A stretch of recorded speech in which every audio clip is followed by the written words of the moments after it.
All right, welcome everyone. My clock just ticked to noon, so I'm going to go ahead and get started because we've got a tight schedule today.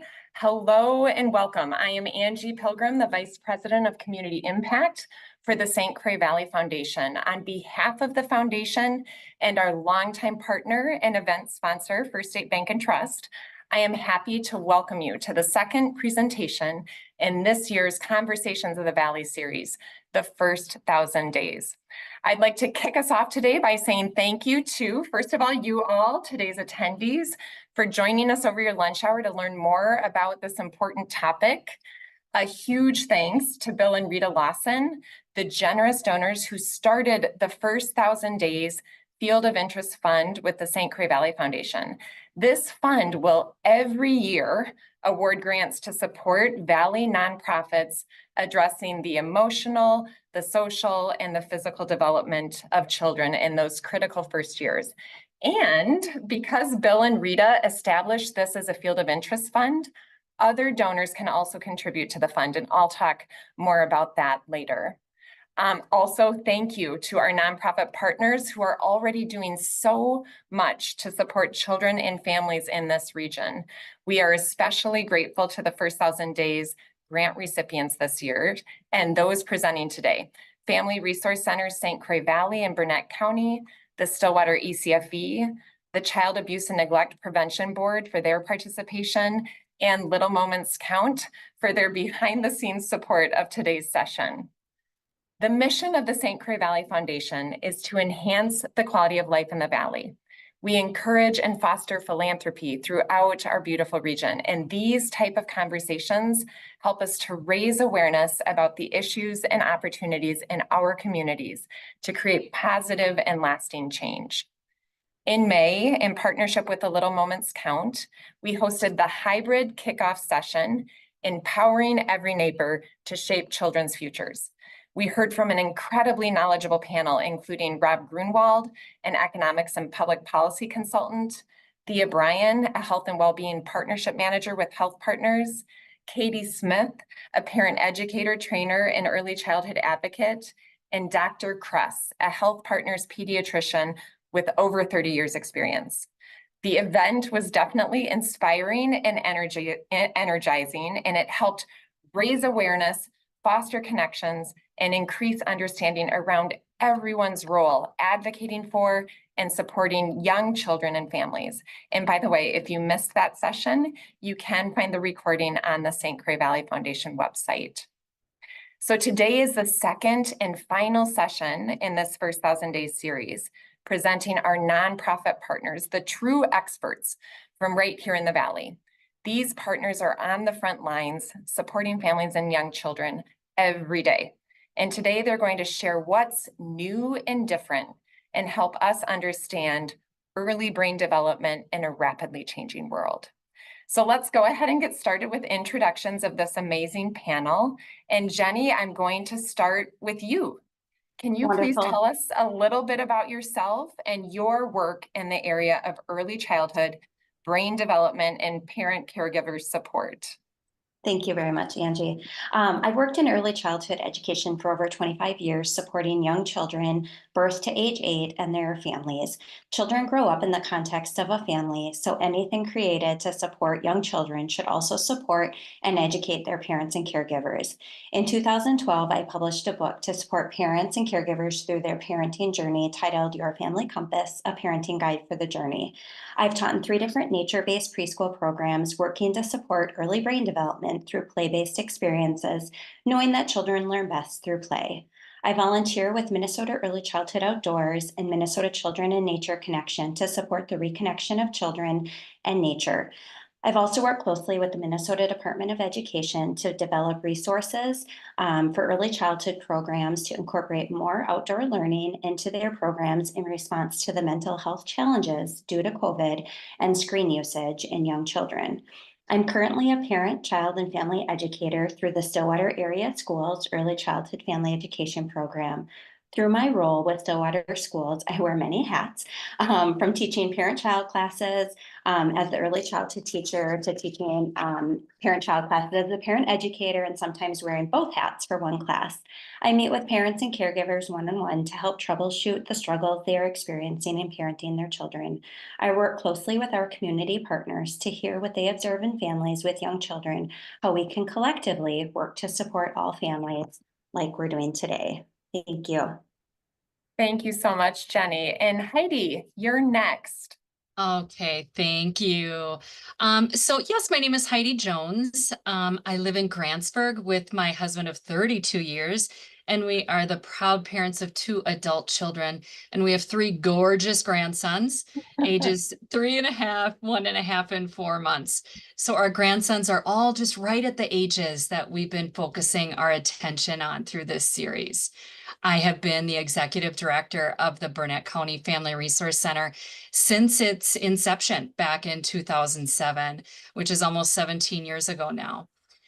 To be honest, when I accepted the position to open the FRC, I didn't even really know what an FRC was, and frankly, not many other people around here did either, but we eventually figured it out.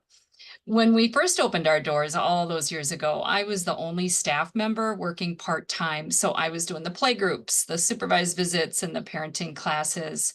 Our agency and number of staff members have grown, but I still do all of those same things. So I have many years of experience working in home visitation and parent education, as well as the management end of things. So you can imagine I've had a lot of training in child development, different curriculums, and the protective factors, which I'll touch on later. I also love getting to know the families that I share this community with.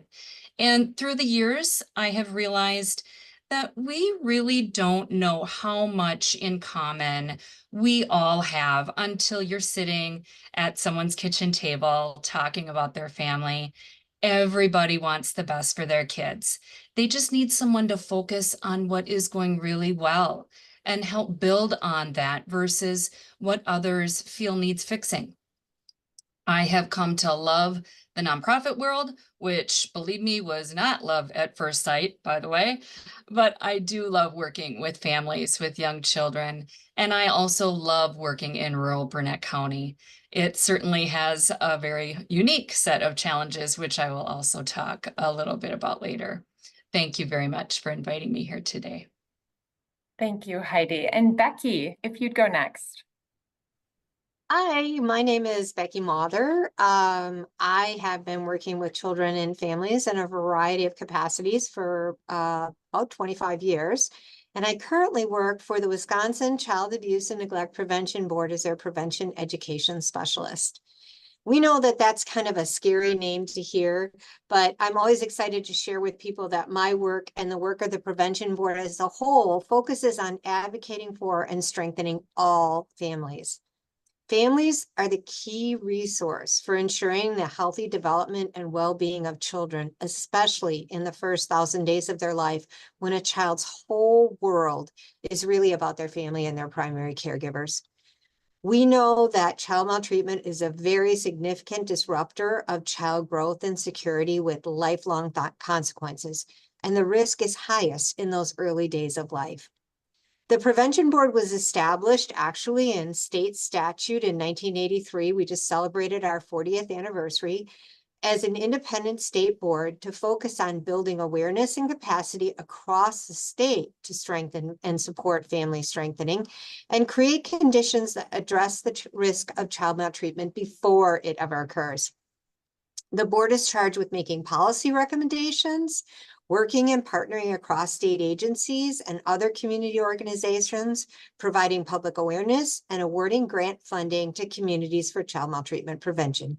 We are a small staff of 6 working for the 20-member board, and we are very passionate about advocating for and supporting the needs of Wisconsin families. Thank you. Very good. Thank you, Becky. And Jody. Hi, I'm Jody Kinney, and I am a school psychologist in the Stillwater Area Public School District, where I have been working for the past 20 years, and the last 10 years specifically have been at the early childhood level. In 2019 to 2021, I went through the infant and early childhood infant and early childhood mental health certificate program through the University of Minnesota. And that just really was just kind of earth shaking for me, despite my knowledge and background in child development and psychology, just really focusing on infancy and early childhood mental health and what that looks like and what that means, has really strengthened my role as a school psychologist at that level. And so now I'm really working to bring that information that I've since gained to families and caregivers that I work with. And so one way that I provide parent support is just coming alongside parents as they are exploring, is there a delay in my child? Does my child need early intervention? So coming alongside them as we go through evaluations to determine eligibility for special education. I work really hard to listen, to understand, to seek to empower parents. I want them from this very early age to be able to advocate for their child and know what questions to ask, and just really feel like they know their child and how the school system works. So that's one thing that I do to provide parent support. And then also just this year, and through a grant from the St. Croix Valley Foundation, Jenny and I have started a new ECFE class that is targeting pregnant women and their partners. And we're really focusing on how to build secure attachments in their children, with their children. And we also have a week where we're really just focused on brain development and sharing that information. Thank you. Very good. Thank you, Jody. And Marla, last but not least. Hi, everyone. I'm Marla Butler, Program Delivery Manager at Family Resource Center, St. Croix Valley. We're located in Baldwin. I've been here for almost 19 years now. I live between Spring Valley and Elmwood. I'm married and a parent to 2 adult children who are both living in La Crosse. I began working in early childhood, the home visiting field, over 23 years ago. This includes working in early Head Start, childcare, and now for over 20 years in the Family Resource Center world. Through the years, I've worked with many families looking for various types of parenting support. Many of these families I've worked with, they have experienced many adverse childhood experiences, and they want to learn new positive ways to support their child's development, social emotional development, brain development, and reduces the chances of repeating the challenges they experienced as a child themselves. Throughout my years in home visiting, I feel that not only am I supporting the families that I serve, but I'm learning from them too. I'm learning about many cultures and beliefs in parenting, their thoughts on their positive and negative experiences of growing up, and the messages they were told as children and as adults. And we're navigating through that together and helping them to become the best parents that they can be. So again, like I said, learning about their children, the challenges and barriers they're facing here in 2024, and the new ways they can navigate the experiences to help with positive outcomes for their families. Working with the whole family unit provides the opportunity to see what the parent-child interaction is, provides all caregivers with the same messages, but allows for discussion when there is questions or differences in understanding. So I look forward to this today, and I thank you for having me today. All right, very good. Thank you to all 5 panelists. So how lucky are we to have these passionate individuals working in our communities? So we also are lucky to have representatives from both sides of the river involved in this conversation today, representing ECFE in Minnesota and the Family Resource Centers in Wisconsin. Becky and Jenny, can you please provide a snapshot of the history of your organizations? And Becky, we'll start with you. All right. Thank you. All right, so I get to lead off. Yay. An often underappreciated community resource for many Wisconsin families is Family Resource Centers.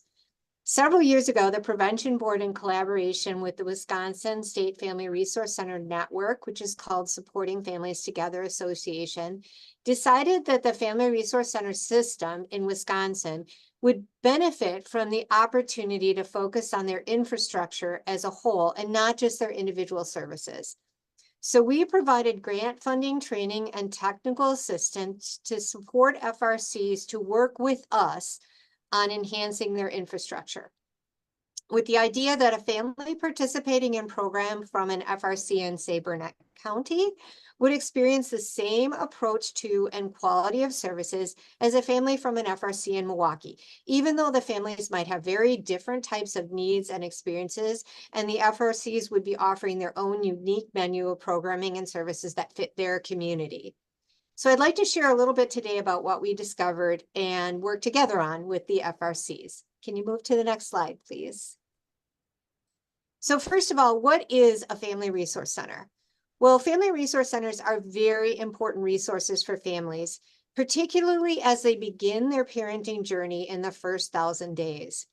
FRCs are community-based or school-based organizations that serve as welcoming hubs of services, resources, and opportunities that are designed to help strengthen and support families. Their programs, services, and supports are typically offered at no or low cost, and they reflect and are responsive to the specific needs, cultures, and interests of the communities and populations that they serve. Next slide, please. The shared purpose and goals of the majority of FRCs in Wisconsin are threefold. First of all, they are focused very, very strongly on strengthening families, on focusing on family assets and what they're bringing to the table. Second of all, they really want to help support families in the promotion of child well-being, but we know that parents need to be well also, and that is an interactive relationship. So they do both. They're a two-generational approach. And then finally, all of these efforts are child maltreatment prevention. Those are prevention efforts. And because we now know how detrimental maltreatment is, with effects potentially lasting across a lifetime, we know how important that role is. FRCs provide services universally to all families within their geographical or service area. Can I get you to switch slides? I forgot to say that.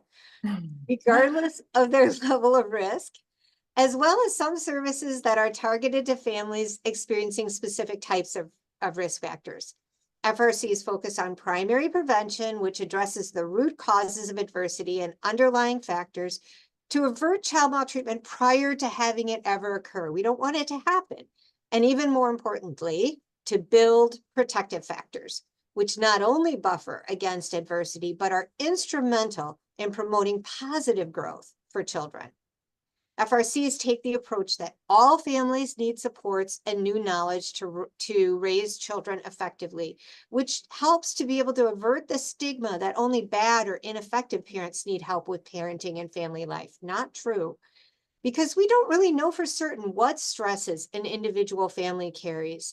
And reaching out to all families allows them to indicate the level of support that they need for themselves and offers the opportunity to offer more intensive support through secondary approaches and referral to tertiary services, as well as to other resources in the community for families that need different kinds of help.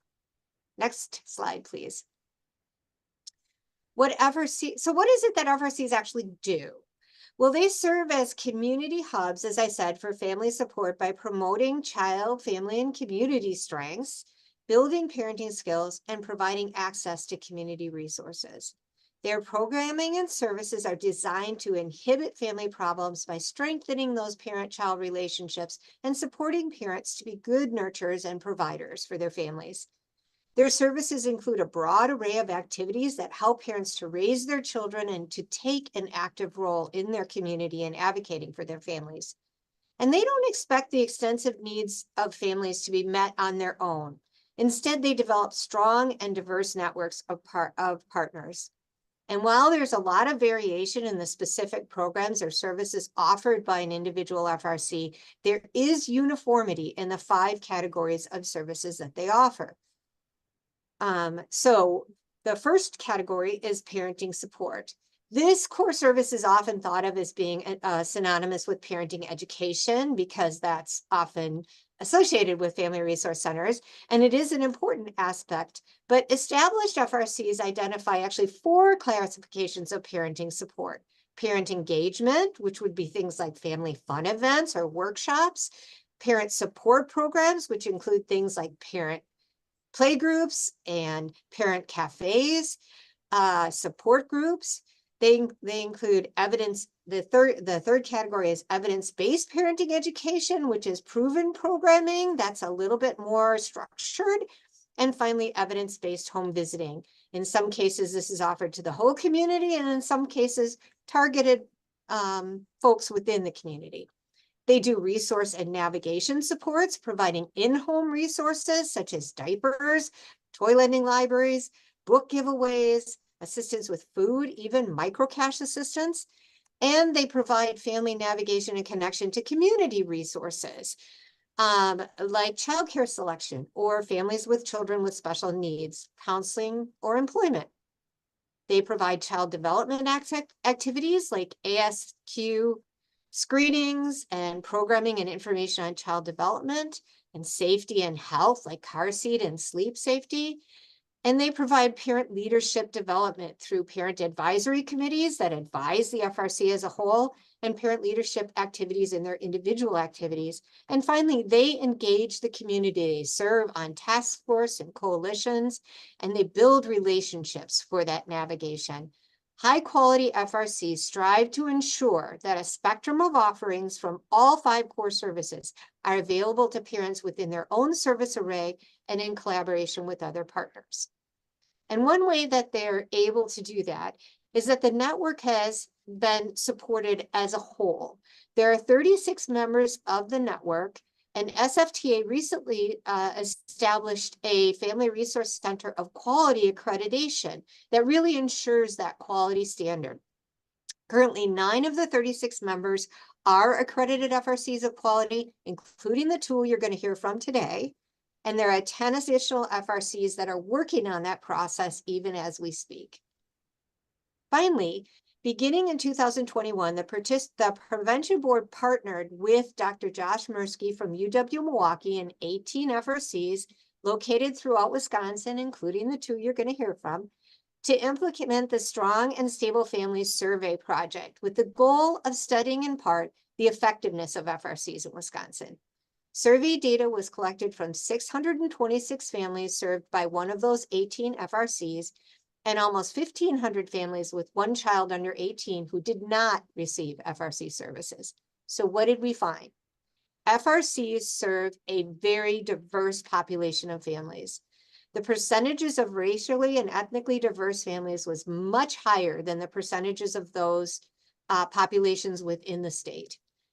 FRCs serve economically diverse families. Most FRC families are actually above the poverty line, but the percentage of low-income families served is still higher than that of the general population. It's interesting to note that we found that 20% of the FRC's families surveyed had an income of less than $20,000, and 20% of the families surveyed had an income of $100,000 and above. So that's across the full spectrum. Many of the adults who receive FRC services have had or are experiencing adverse experiences. And yet, despite challenging life circumstances, families served by FRCs report the same quality of protective factors as families from the general population, indicating that FRC services may bolster protective factors. Finally, in terms of sustainability, funding is an ongoing challenge for FRCs. Many of them braid as many as 20 to 40 different grants in a year. Last year, the Prevention Board submitted a request for increased funding support for FRCs in the governor's budget, and the legislature approved an increased funding of $1 million for FRCs and $500,000 for evidence-based parenting education. This is a great start, but when you think about all of the things that I just mentioned in the services, this is not nearly enough to support the breadth of work done by Family Resource Centers. Thank you. Thank you so much for that overview, Becky. And Jenny, next on to you. Yes, thank you. This was actually pretty fun to kind of dive back into it. It had been a long time since I had looked at the history of ECFE. So in the early 70s, a bill was introduced to the Minnesota Senate to support the development of children and families. The program introduced through this bill was called Early Childhood Family Education, ECFE, which would be run through school district programs geared toward children ages birth to age 5 and their parents and caregivers. This legislation was brought to the Senate by Senator Jerome Hughes due to his research, or not his research, I'm sorry, due to the research that had come out in the 60s and early 70s on the significance of the early years on children's development. This research showed that all areas of development begin at birth. This was suspected and observed by many people who spent time with young children prior to this, but this was the first time there was true research to back up these theories.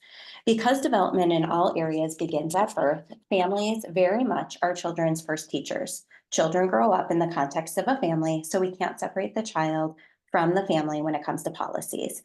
Most legislation prior to this was focused solely on children and not on the family as a whole. Hughes believed strongly that a program like ECFE would not only benefit the child and family, but also society as a whole. So in 1974, the bill passed in the Senate, but failed in the House. They luckily reached a compromise, and that was to allow for 6 pilot programs in Minnesota school districts. By 1979, ECFE had been expanded to 36 school districts. ECFE is now run throughout the state of Minnesota through its community education programs. I would say in most school district programs, some smaller school district programs combine forces. So we're proud to be able to celebrate our 50th year this year of ECFE. The focus continues to be on children ages 5 and under and their parents and caregivers. However, there is some funding to support kindergarten through grade 3 offerings. ECFE programs are only partially funded by the state, so classes are not usually able to be offered free of charge. Tuition is based on a sliding scale or a small nominal fee. However, most ECFE programs can offer full scholarships for those who need them. Next slide, please. The mission of early childhood family education is to strengthen families through the education and support of all parents to provide the best possible environment for the healthy growth and development of their children. ECFE is based on the idea that parents provide their child's first and most significant learning environment, and parents and our children's first and most enduring teachers. ECFE works to support parents and caregivers and to strengthen and empower families. Next slide, please. In Minnesota, we have 2 guiding documents that help us in determining what kind of curriculum, programming, and practices we will include. We have the Parent Educator Core Curriculum Framework and the Minnesota Early Childhood Indicators of Progress. So any planning and programming that we are looking at offering, we use those as our guiding programs. Some of the offerings that we provide in our Stillwater School District programs, the prenatal parent education class, thank you, St. Croix Valley Foundation, that Jody mentioned earlier, and we'll mention again a little bit later. New Parent Connection class, which is for new babies and parents. Weekly parent and caregiver child classes, ages birth to age 5. One-time events for families, online classes for parents and caregivers, in-person classes for parents and caregivers. One-time in-person classes, nature-based family classes, online resources through our website and social media, home visiting, we call it family consultations, and community outreach. As you can see, we work to provide programming in on a variety of days, times, and modalities to meet the varied needs of families in our community. Thank you. Very good. Thank you for that grounding, Jenny and Becky. Next, can you please paint the picture of the new challenges you are seeing in early childhood development, and how is your organization adjusting programming to address those challenges? And Jenny and Jody from ECFE, I'm going to start with you. Wonderful, thank you. We are definitely observing an increase in anxiety in adults, which of course, we know that can impact the growing fetus and secure attachment relationships between infant and caregivers. We are seeing an uprise, or have seen for a while, use in screens, not just in young children, but also in the parents and caregivers, and how that can impact their interacting with their children, thinking about parents when they're bottle feeding or breastfeeding a baby and looking at their phone instead of making eye contact with the baby. Finding quality childcare is a huge challenge for families right now, and just a limited availability of childcare. It's really tricky because oftentimes the wages aren't even a livable wage for childcare providers, but also the cost is still very inhibiting to most families. So there's just an imbalance with that. We're also seeing a lot of parent and caregiver discomfort with children's discomfort. And because of this, or one of the side effects, I guess, of that is children lacking the ability to regulate their minds and bodies. Although we don't know all of the impacts on children's emotional and social development from the COVID-19 pandemic, we have seen an increase in anxiety and inability to regulate physically and emotionally since the pandemic. So we can think that it could be because of that, or a contributing factor. We also know that childcare has not been the same since the pandemic. A lot of caregivers chose to leave during this time since their pay remained the same. And as I mentioned, often not a livable wage, but their job came with a lot more anxiety, as children were still in need of care, even when there was so much that we didn't know about COVID. It's become harder and harder for childcare centers to find providers who have the desire and the qualifications to provide high quality care and interactions for children, which we know can negatively impact their children's brain development if they don't have that high quality care. Next slide, and that next one is Jody's, or the next two are Jody's. Yeah, just some challenges that we've observed from a special education standpoint. The statistics out there is that 1 in 4 children are at risk for a developmental delay, and 1 in 6 children will have a developmental delay. So this includes not just a developmental delay in the areas of cognition, communication, motor, social, emotional, and or adaptive. So, a lot of kids will have speech delays, right? So that's included in this 1 in 6. Children having a developmental delay could include those speech only delays as well. Autism is the fastest growing developmental disability in the US right now. National data has that 1 in 36 8-year-olds will be clinically identified with a diagnosis of autism. And in Minnesota, that data right now is 1 in 34 8-year-olds have been identified with autism. And that's looking at data from Anoka, Hennepin, and Ramsey counties. So it's getting harder to say that autism is a low incident disability. And so that has implications for us as a school system and as a community at large. Next slide, please. So one of the things that we're doing, and thinking about intervention in early childhood, something that really spurs us forward is knowing that research shows that 80% of a child's brain development occurs within the first 3 years of life. So when we're talking about these first 1,000 days, right? 80% of a child's brain development is taking place during this time, which makes it just a pivotal time, right? So critical for lifelong health and learning. Intervention is more effective and less costly when it's provided earlier in life. So the brain is still so pliable. The neurons and synapses are still, being connected. Those neural pathways are being laid. And so this is the time where early intervention is most effective rather than, rehabilitation as an adult. So in Minnesota, early intervention services are provided through local school districts. Services for children under the age of 3 take place within the children's natural environment. So that's typically the home, could also be childcare. And then services after the age of 3 are focused on like being school-based, occurring within a classroom. Next slide, please. One of the ways that, as far as early intervention, that school districts and Stillwater too, but really throughout the state of Minnesota, is that in our birth to 3, when we're doing that home visiting, we are, a couple of big changes in the last number of years is moving to a primary service provider model. So you're making that relationship with one key person who's coming into your home, typically on a weekly basis. And so while you can access the whole team, so the occupational therapist, the speech language pathologist, one person's coming into the home.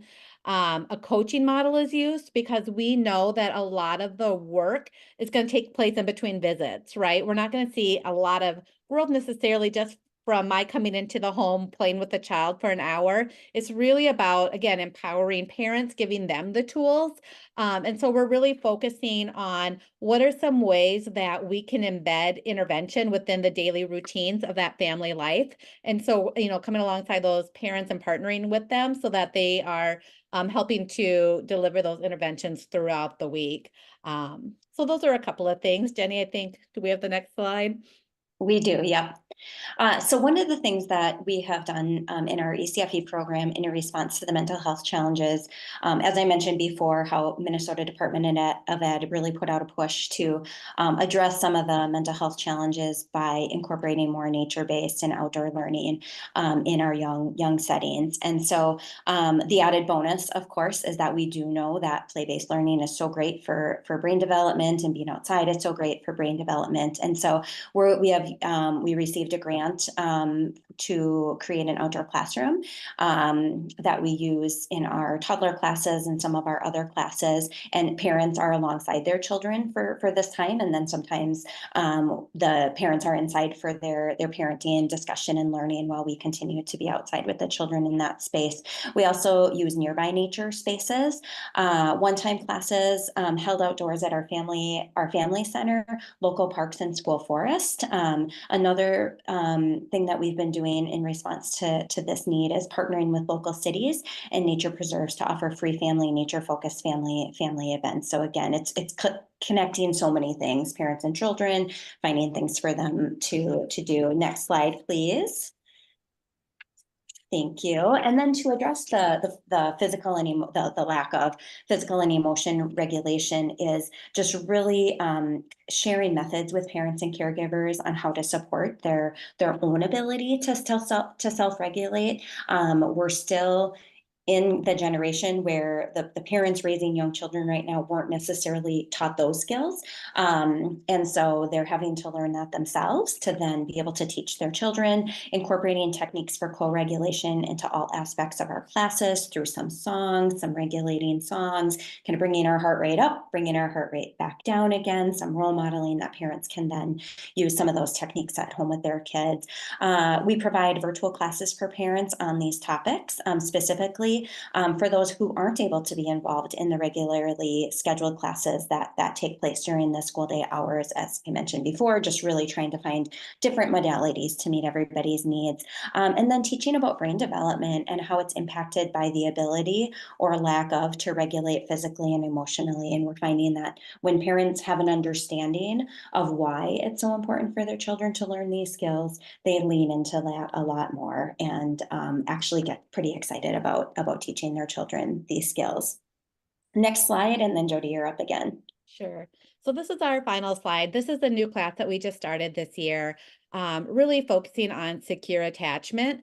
And this is one of those things that I took away from my U of M coursework on infant and early childhood mental health, just how important secure attachment is to a primary caregiver and the lasting impact across development, and even how we carry that into our relationships as adults. And so again, this early learning period, as a number of our panelists have stated, development occurs within the context of relationships. And so it's just so key to have these strong parenting connections with their children.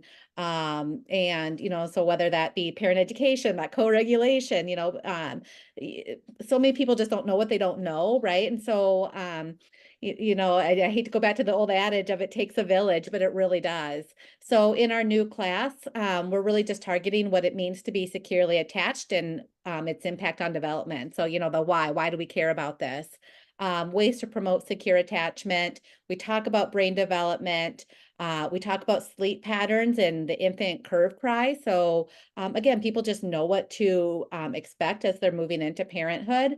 And we also want to take away some of that stigma around mental health and just, again, share what to look for as far as if postpartum anxiety and or depression is something that maybe they might be dealing with down the road. At least they kind of know what to look for and where to go get help. Because all of this, as we talked about earlier, mental health of a parent does impact that of a child too. And so we're offering this new class to try to aid with that brain development and secure attachments. Thank you, Angie. Thank you so much to our friends Jenny and Jody from the ECFE. And now, Marla and Heidi, I'm going to turn it over to you. Heidi, I think we have you starting from the Family Resource Center perspective around challenges. Okay, thank you, Angie. Mhm. Yeah, here in Burnett County, our families face many unique challenges that others in more populated areas simply don't face or seems to the degree that we do. So bear with me as I get a little doom and gloom for a minute. We have one hospital here in Grantsburg, which is wonderful, and they serve our community well, but it no longer has an OB department. So this is similar to many hospitals in rural Wisconsin. They do continue to provide prenatal care as they always have. And our hospital has a great midwife, but women have to travel to deliver after receiving care locally, which is a change in care after establishing relationships during that prenatal period. And good luck finding an actual pediatrician because there aren't any up here. Switching gears, Burnett County is a vacation heaven. So one of our main industries is service and hospitality. Manufacturing companies are another large employer in the area. So this means that families are working weekends and second and third shifts. So as just mentioned, daycare is simply not available. So if you are one of the many parents that work in the service industry, you're not bringing your kids to a certified childcare center. And of course, there's no public transportation as with any rural area. So isolation and overburdened parents are a real concern. Early childhood programs in 2 of our 3 public schools are no longer school-based. They have changed to home-based services. And we hear that many children are falling through the cracks. If they're lucky, they might be enrolled in one of the 2 Head Start programs when space is available, but that only works when the Head Starts are able to provide transportation and have adequate staffing. This year, the St. Croix Tribal Head Start, which is a wonderful program, does have reliable busing, but it also serves 3 counties and transports to just 1 site. So having said all of that, we worry about how many kids are isolated or being left behind, and how is their development being nurtured. So that's where we come in. Next slide, please. So our programs are specifically designed to promote the protective factors or the 5 strengths that make families strong. And Becky alluded to this earlier. So you can see the strengths are listed on the slide here. So according to the Child Abuse and Neglect Prevention Board, the 5 protective factors represent the essential qualities and resources that families need to support the well-being of their children and deal more effectively with the challenges and stresses of life. So that's what we do. We provide caregivers with opportunities to connect with their peers and strengthen their relationships within their family. We provide education on child development and activities to promote their development. Our community food corner, diaper pantry, baby go round, Healthy Families home visiting program, all provide those concrete supports to families. And we connect families to the resources when needed. Next slide, please. Even though our agency is centrally located in the county to try and counteract the social isolation, we offer our playgroups and family fun events at different locations, days and times throughout our county. We give gas cards when going outside our area. We just started a mobile FRC and bring our baby go round, which is gently used baby clothes, and our diaper pantry to different events. We also bring those ASQs or those ages and stages questionnaires to assist parents if they have concerns regarding their child's development. And of course, we're that referral source to any needed programs or services. Our Healthy Families Home Visiting Program supports pregnant moms and new parents to promote infant and child health and development. We're currently recruiting for a postnatal Babies and Babbles class to help parents get education and support when coming home with a new baby. And we're starting tomorrow night, actually, a postpartum depression support group to support moms so they can be mentally ready and available to parent their babies. And both of those programs specifically supported by the St. Croix Valley Foundation. Thank you. And then our parent cafes offer group discussion on the joys and challenges of family life while building up, again, those 5 strengths that I mentioned on the previous slide. Next slide, please. So to increase awareness and education around child development, we also promote the Vroom app to support families with science-based tips and tools to help give kids a great start in life. We use evidence-based materials and curriculum such as Triple P and the Be Strong Families program for our parent cafes. And of course, we just continually promote the 5 strengths that make families strong.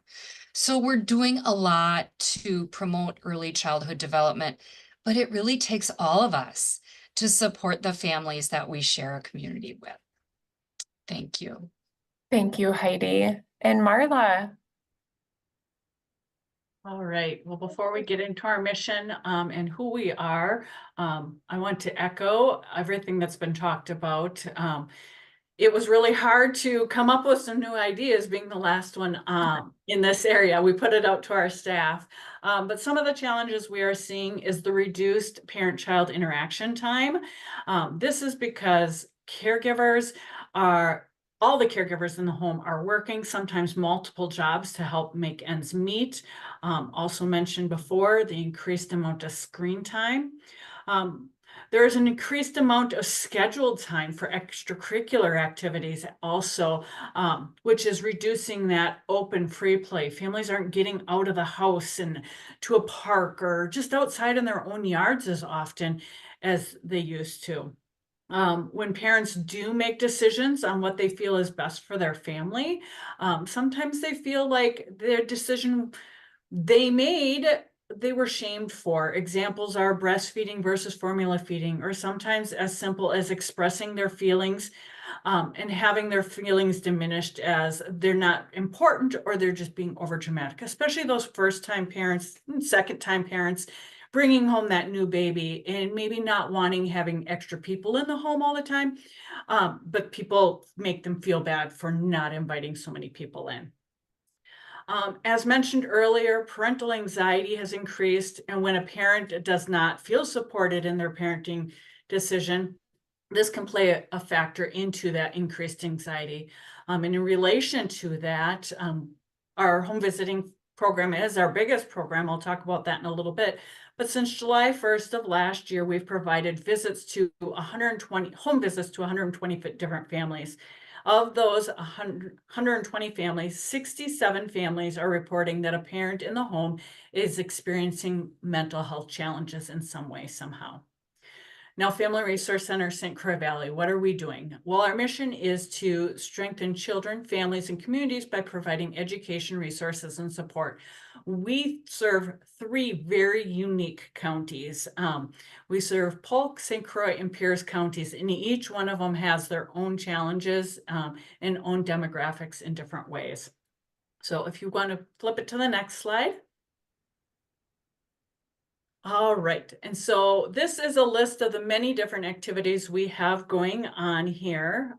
We have a big variety of different programming. Some programs are in-home options, some are community-based options, and then we do provide virtual options too. The first one on the list is Welcome Baby. So we contract with 5 local hospitals to provide a universal access program to meet with every family that delivers. And in this brief 20 minutes, we get to know the family, share some newborn milestones such as vision and hearing information, and talk to them about building attachment with their baby and how they can't spoil their baby. And one of the biggest pieces to this is to share a period of purple crying. And if you have questions about that, you can definitely ask later on.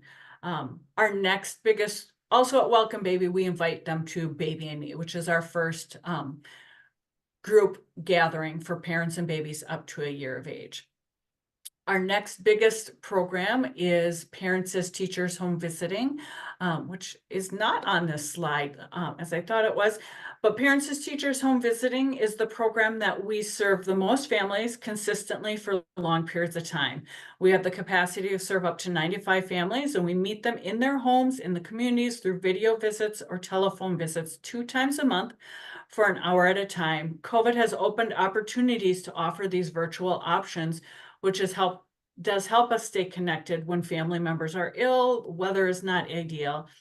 During these visits, we provide the family with a parent-child activity that the parent educator engages the parent to lead that activity with their child. This is a chance to discuss the child's milestones. We also have developmental centered parenting topics that are discussed, such as discipline, safety, health, nutrition, just to name a few. And we focus on the basic essentials to provide the family with resources that help them to overcome some of the barriers and help them connect with those resources. Oftentimes it might be making that phone call with them. Also providing developmental screeners during this time, postpartum depression screeners during this time, during our home visiting. Group connections offer a variety of education, whether it's parent-child focus groups such as our Baby and Me, Play and Learn, or FAST, or whether it's parental education programs such as Triple P and Family Strengths Matters. We make a point to spread our programming throughout the 3 counties we serve and have many amazing partners to help us make this happen, partnering with many different libraries throughout this. Thank you for this time, and I hope to have questions at the end. All right. Well, thank you for that overview from all of you. We really appreciate it. And I'm looking at the clock, and we have about 8 minutes to answer this final, very important question. So again, thank you for all that you are doing to support families and children in this region. So the final question: what is one hope you have for families and children in our communities to really optimize early brain development? And Marla, I'll start with you since you've gone last. Thank you. One of the hopes that I have is mandatory paid maternity and paternity leave for parents. Meeting all these families in the hospital, we're finding that they have very limited time off. Fathers are going back after just a few days, maybe a week at the most. Moms are getting 6, 8, 12 weeks.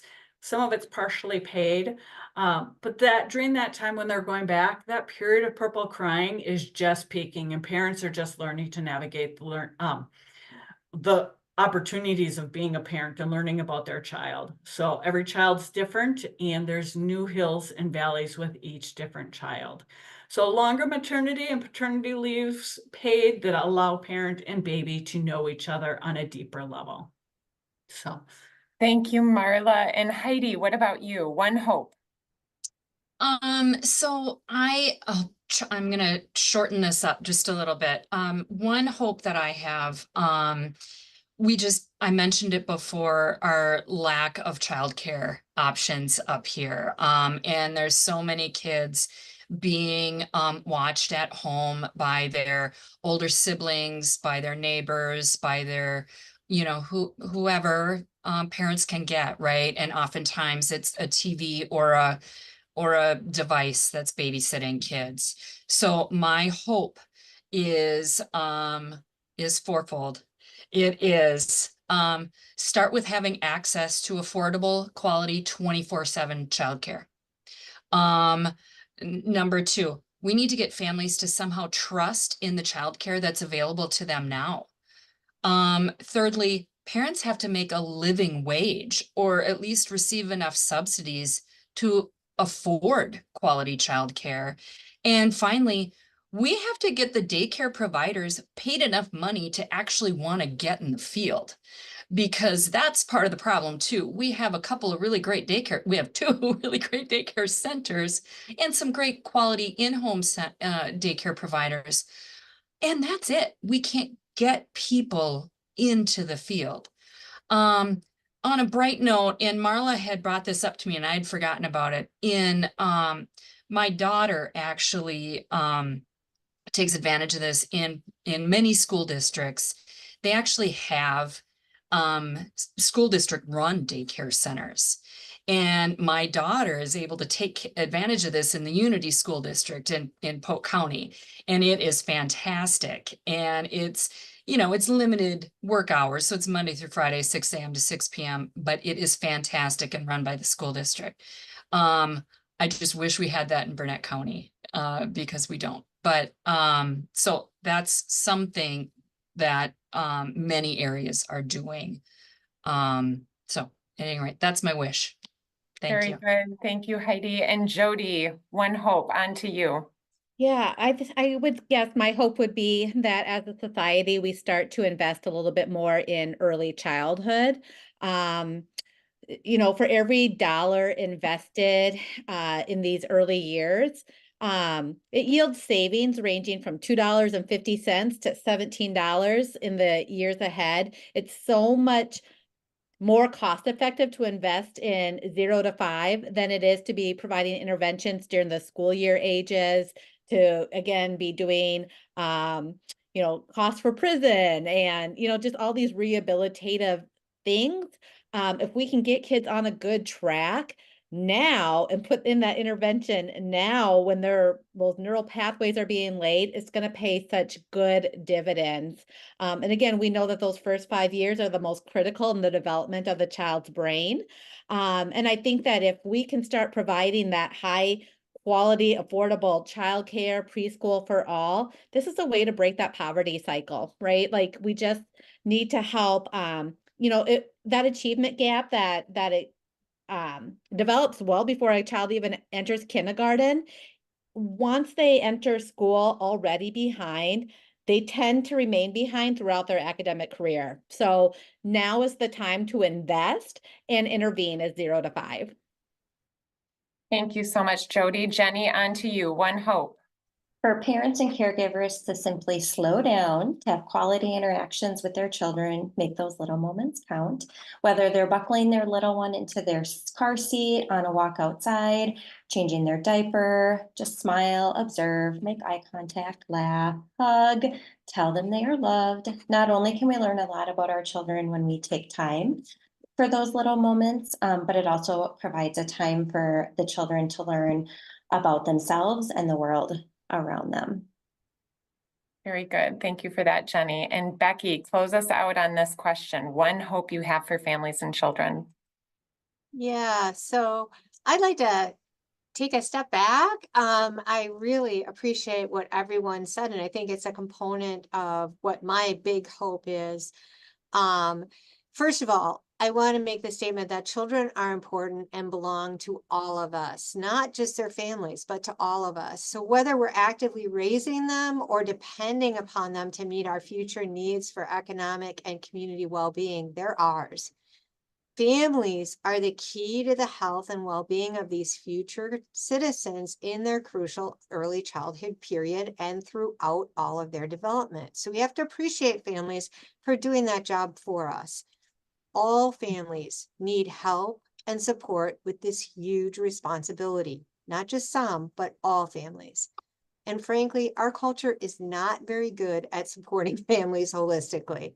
We're just not meeting the job. We can do a better job so that families don't have to struggle so much, so they have the time, the space, the resources, and the energy to focus on parenting their children well, whether it be basic needs, work-life balance, priorities, and norms that give them more time with their children, help with regulating technology for themselves and for their children, paternity and maternity leave to give them the opportunity to build those essential connections, or affordable and available loving caregivers who can be present when they can't.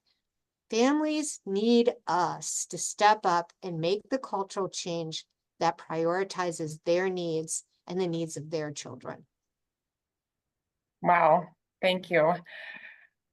Okay, with that, we will close the panel part of our session. Another just a huge thank you to each of our panelists for their insights today.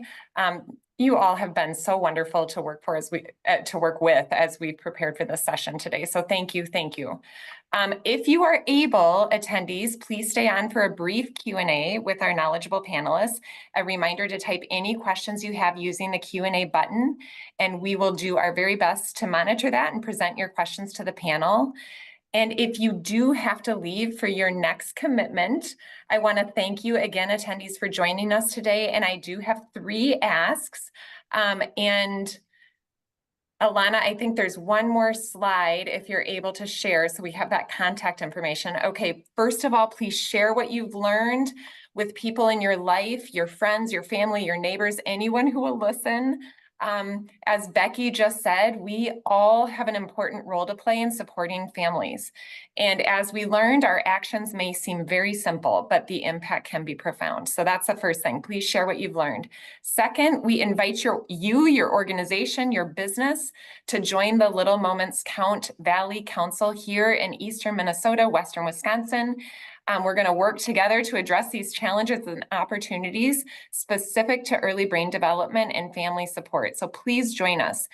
The council's next meeting will be held virtually in early August, and contact Kristen Mullen from Little Moments Count, and her information is on the screen for additional information on how you can get involved. And lastly, I said I'd mention it. If you'd like to learn more about the First 1,000 Days grants or how to become a donor to that Field of Interest Fund, please give me a call or send me an email. I'd be happy to talk to you more about that. Again, I thank you for being a part of this conversation. And in just a minute, I'm going to give it just a minute. If people need to drop, we'll move into the Q&A part of the session. So thanks again. And we wrapped up that part of the session almost right on time. So another kudos to our panelists. All right, I'm going to just give it a minute if people need to leave. Oh, great job, panelists. I wish I would have had access to you about 19 years ago when I was having my first baby. Okay, I see some questions coming in to the Q&A, so I'm going to get moving into that part of the session. Thanks to all of those who are sticking with us. So I have a question here. Oh, and I believe, Jody, this is something you mentioned in one of your slides. Do you have any insight on why the autism diagnoses have gone up so dramatically in recent years? Any insight or thoughts on that?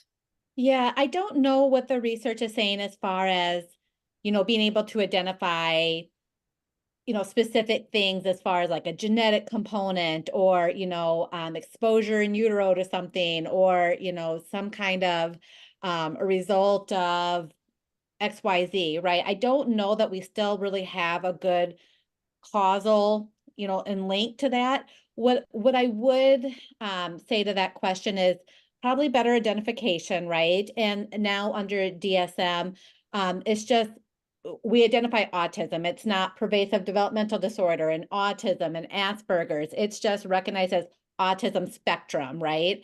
And so I think so part of it is about identification. A lot of pediatricians now do the MChat as a screening tool a couple of different times in those toddler years. So that's another way that we're just starting to do some more universal screening. Kind of my experience too is working as a school psychologist as we're identifying some students or children who might be qualifying. And as the parents kind of go on that journey, I'll have parents who say, well, then I went and got myself tested and I found out I'm on the spectrum too. And so I just think that it's one of those things where we just know more and we're hearing about it more. And things that might have been misdiagnosed before as like an emotional behavioral disability, perhaps we're now identifying as, no, this is actually autism. So as far as, again, the higher prevalence, I don't know like cause and link necessarily, but I do think a lot of it is around better identification. Very good. Thank you so much for that feedback and your thoughts, Jody. This is a beautifully written question. So the Maasai tribe of Kenya and Tanzania use the greeting, "And how are the children?" as a way to say hello to one another. It reflects their deep concern for the well-being of their children and underscores the community's emphasis on the health, safety, and prosperity of their younger generation as an indicator of the overall health and stability of their society. So Becky, I'm going to pose this one to you because this was one of your hopes. So how may we nurture that same sensibility here? And if any of the other panelists have thoughts on this, you can also please comment. Thanks for the question, Steve. Yeah. Well, I mean, that is a tough question, but I think I think one thing is to really think about how each of us as an individual can invest in the families around us. And sometimes we are in a different stage of our lives at that point. And it's like, what is it that I have to offer to families in recognition of how important they are as a whole? Is it my financial support? Is it my time right now? Is it positivity? You know, when you're out in the community, are you being positive about children and families? Are you acknowledging how hard they are working at what they're doing right now? Each of those little things really changes that social environment to make it more inviting to be doing that hard job of being a parent, whereas making it less welcoming or warm, it makes it much harder to be a parent every day. Very good. Thank you for that. Do any other panelists want to speak up on this question? Becky, you did a beautiful job answering. I'll just give it a second just in case there are any other thoughts. I don't have anything to add other than I feel like this will be on my mind. I think it's going to be something that will percolate for a while. I think it's a beautiful question. So thank you, Steve, for posing it.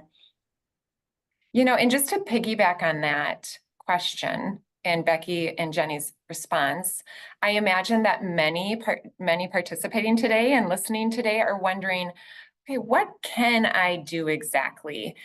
Can anyone else comment besides Becky and Jenny, because you've already provided great feedback, on some thoughts on how different types of community members can really plug in to your work?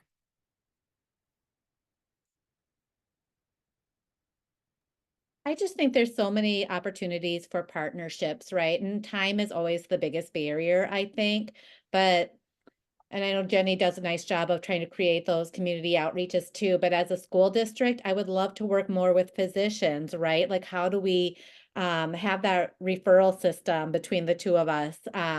Because they're a huge touch point, right? With all the well checks. I would love to be able to partner more with our child cares, because I do know that, getting some really good professional development is hard, right? And what can we do to help support that and build capacity? So I just think it's about creating opportunities like time, right? I just feel like time's the biggest thing, because I do think through partnerships, I don't even know so much about if it's always a money thing. I mean, obviously money is a big thing too, but just creating the time and the opportunities to have conversations like these so we're not working in silos. I just think we could do so much more if somebody just spearheads getting us connected, so that those who have contacts with kids and families, we're working together as more of this woven fabric, right? This tapestry, rather than just spinning our wheels and trying to do it all on our own.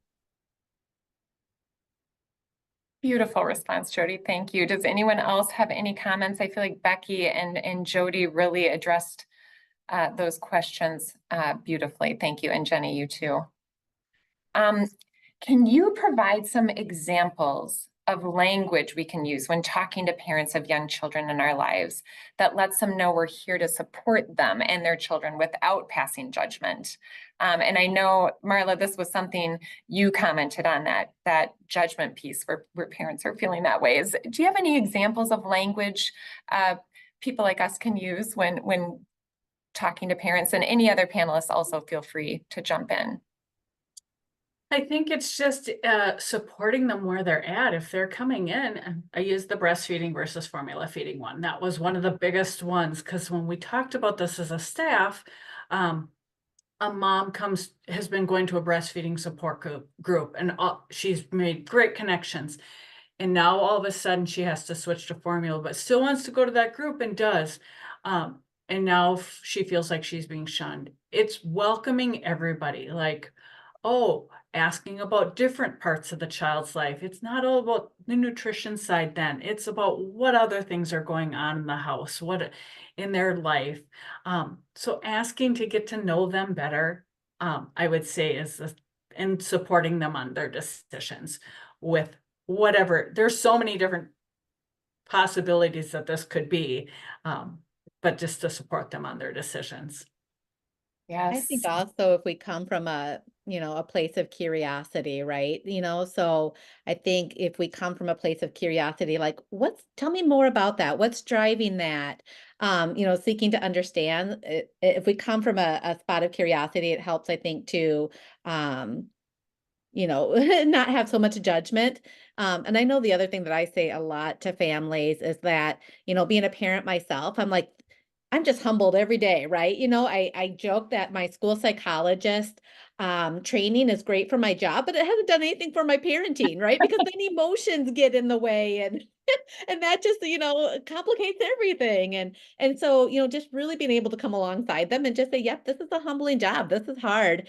And one other thought would just be, without passing judgment, that idea of coming from a strength-based perspective too.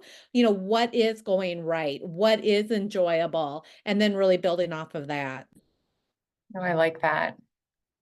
Any other comments on this question, Jenny? It looks like you're Yes, unmuted. I was just going to add, I'm thinking of both Jody and Marla answered from a kind of a, when you're working with families answer. I'm thinking of if I'm just out in the community and people don't know what I do, and I see a parent struggling, or even if they're having a positive interaction with their child, just, if I see the positive, I'll say, oh, I can tell you really are enjoying your child today. Or look at that smile when you handed him that, just kind of pointing out those things. And if the child's having a meltdown, just going up to the parent, just like, oh, I remember that. That's really hard. That's really hard. I can tell that he's really tired. You've probably had a long day.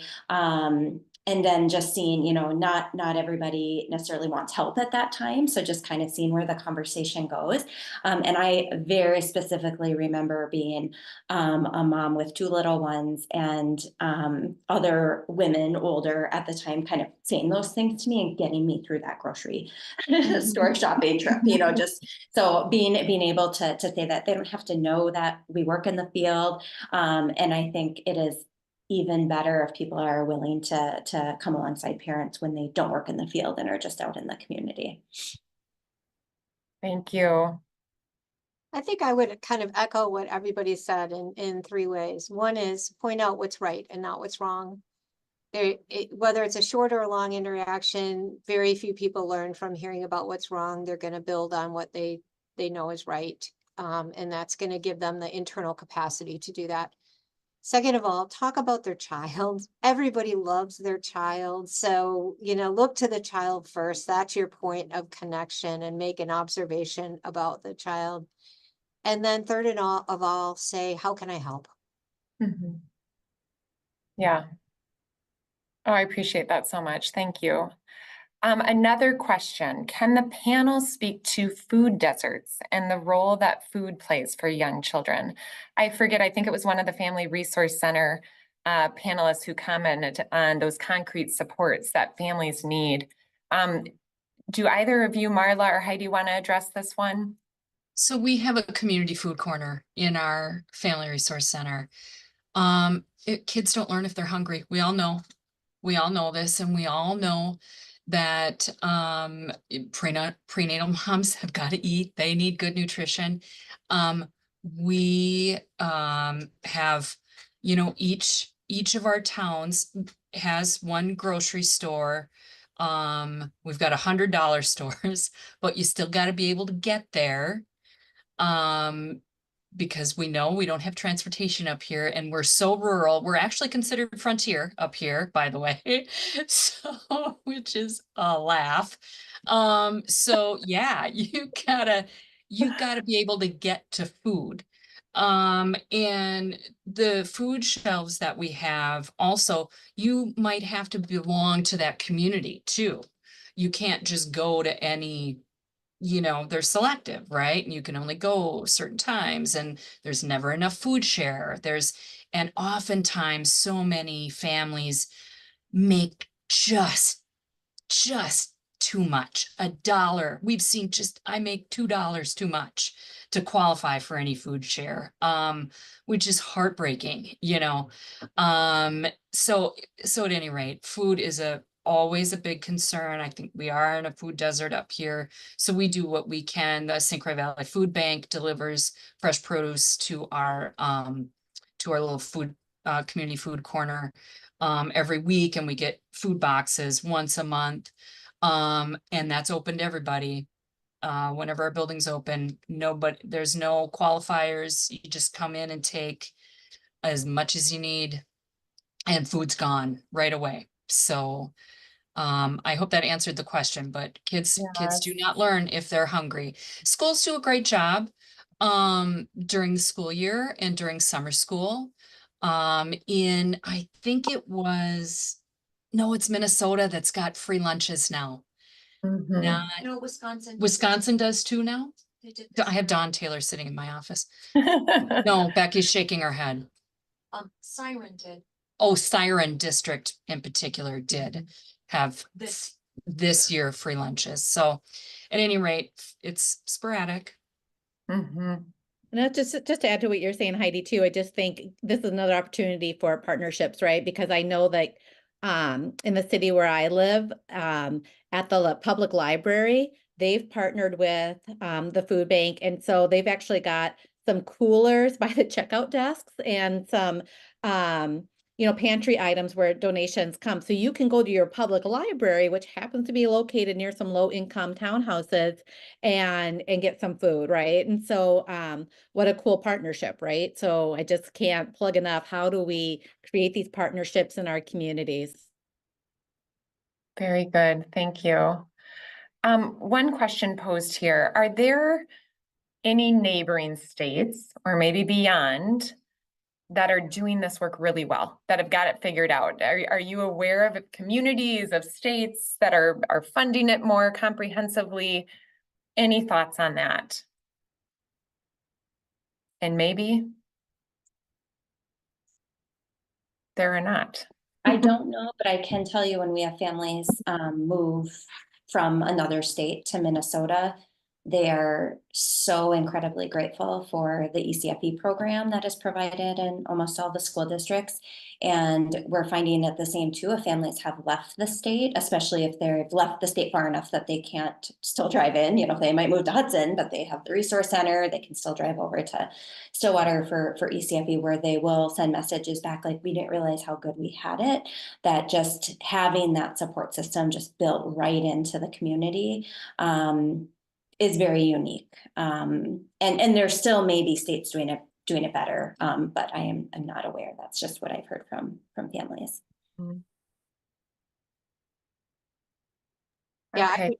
I would agree. That's an ironic question because we do have Minnesota represented here and they're doing a wonderful job with their early childhood work. Another state that there are two other states that come to mind that have really interesting types of early childhood efforts.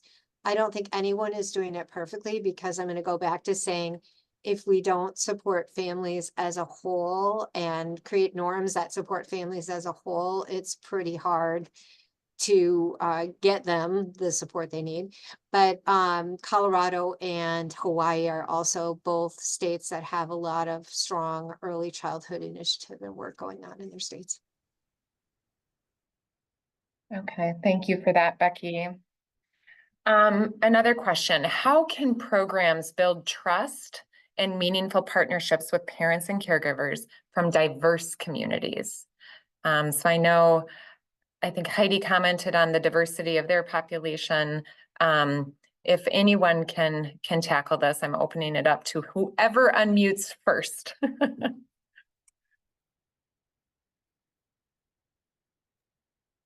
One of the ways that we've been working on this, and I would say it's a work in progress. I think it's hard with to draw in staff from a variety of backgrounds, partly pay, partly amount of hours. So that's one piece. We don't necessarily have a staff that represents everybody in our community. But one way that we've been trying to build things into our classes is having books in a variety of languages, especially the languages of families that are coming into our programs, being able to go to where those families are gathering.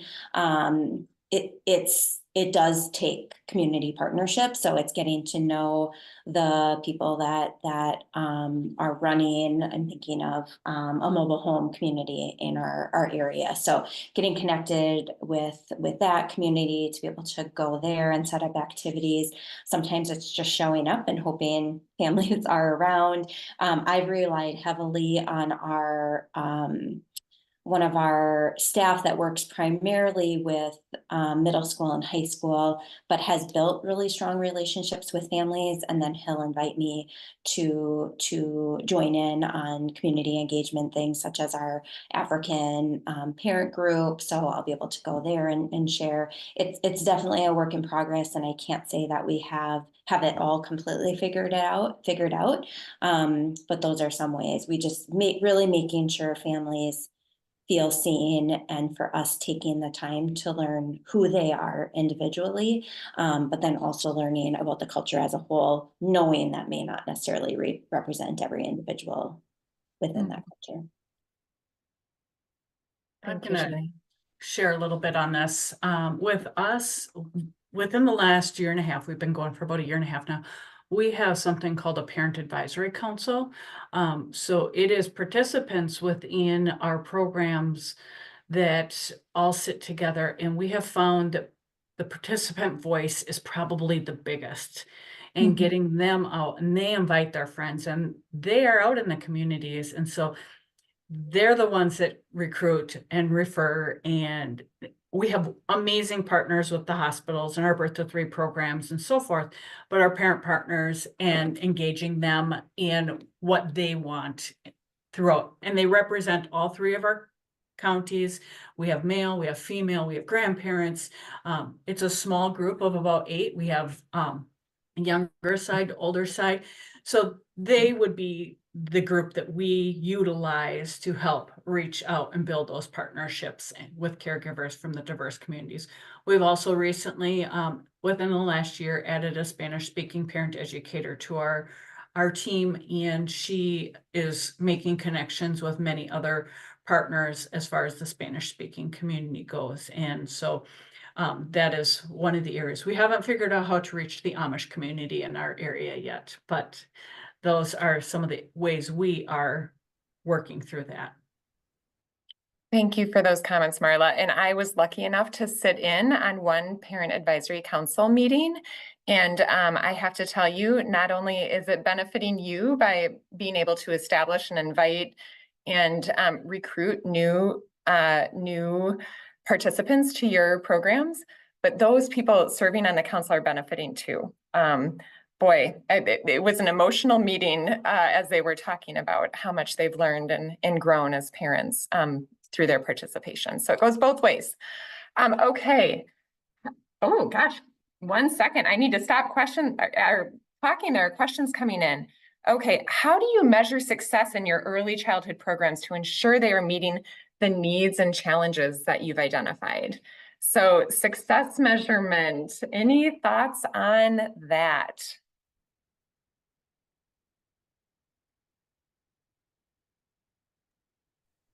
It's always tricky because it's a little bit more qualitative, I would say, than quantitative. However, because we are part of a school district and wanting to kind of be moving along in the same direction that the K through 12 teachers are doing, we've been trying to look at things a little bit different and how it can be a little bit more quantitative. So we have been collecting data on, like one of the things we collected data on this year is our parents, on like what is their growth and understanding how their response to their child impacts their child's response, essentially. And so we did kind of a pre-survey with that and then a post-survey. So that was pretty small.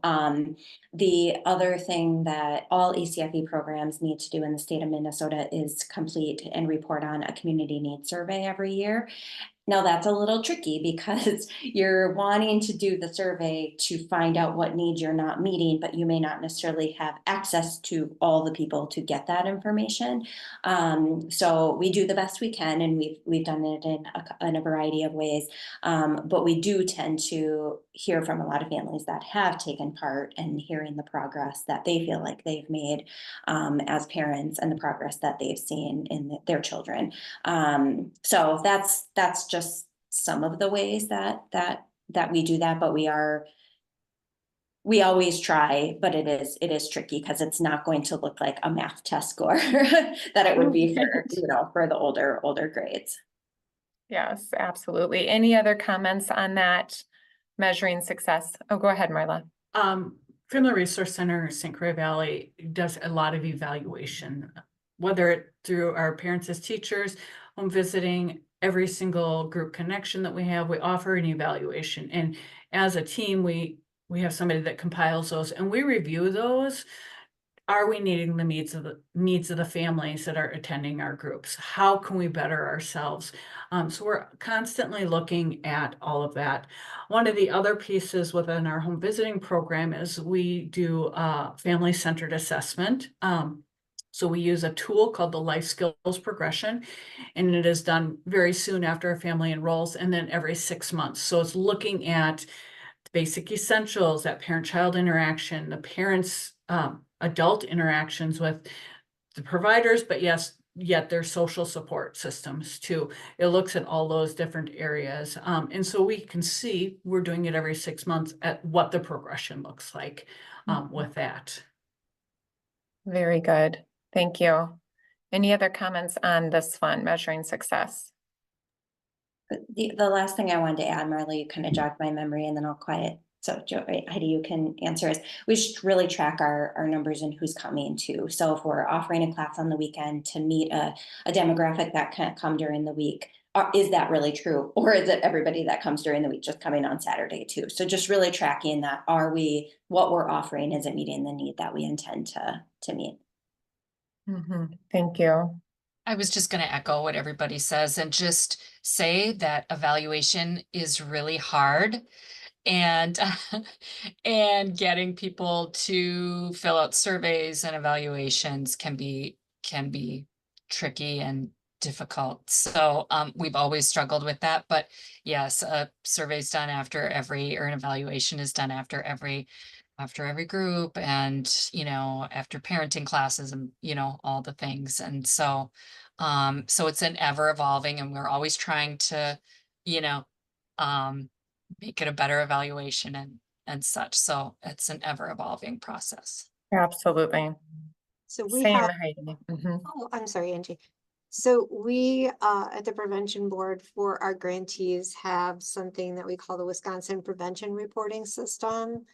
So both of the Family Resource Centers here that are here today participate in that, along with many other organizations. So they don't put all of their programming in there, probably, but a lot of the results of their programming, whether it be attendance, whether it be outcomes, go into that reporting system so that we are able to pull that out for our community investment report and share that across the state. So we do collect that. Thank you. And I'm going to close it out with one final question before saying goodbye. You've all mentioned partnerships in some form or capacity. Are there any current partnerships you're looking to establish with community organizations that you can call out right now today with maybe there's some potential partners right here on this webinar. So any partnerships you're looking to foster currently within your community. We are currently working on enhancing our partnerships with the hospitals. It's an ongoing situation where we're working to enhance those partnerships to work connecting prenatally and beyond. So we're hitting them right after baby's born, but prenatally and beyond is one. And then our libraries throughout the 3-county area are always great partners that we always want to continue to partner with. There are many people that we would love to partner with at times too, but time and finances are. Yes, yes. Hospitals and libraries, wonderful. Jenny? Totally agree on the hospitals and pediatricians. And I would just say if anybody's on this that feels like they might have the ability to do some partnering with us, there might be something that we haven't thought of before either. So it's always great for us to just have community connections. Yeah, and I would just like to say too, with like our community preschools too, I don't want it to feel like an us versus them or, the district's trying to take away kids from us. I really think, again, we can partner more too with our local childcares, community preschools as a school district. And then one other thing, I had heard of a male parent educator in the St. Cloud area who did ECFE classes for incarcerated dads. And so, we have a prison in Stillwater, and that might be another opportunity for partnership as well. Very good. And I just saw a comment in the Q&A, and it speaks to partnerships as well. I see more and more senior centers offering day care for kids or connections to early childhood. And Jenny, thank you. I agree. It does seem like a win-win. So that's another potential community organization, community partnership.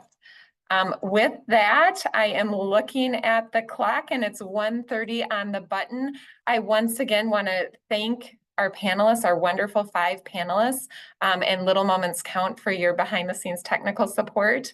So much for being here today and for all that you're doing to support children and families. I just can't thank you enough. So kudos, you did a wonderful job.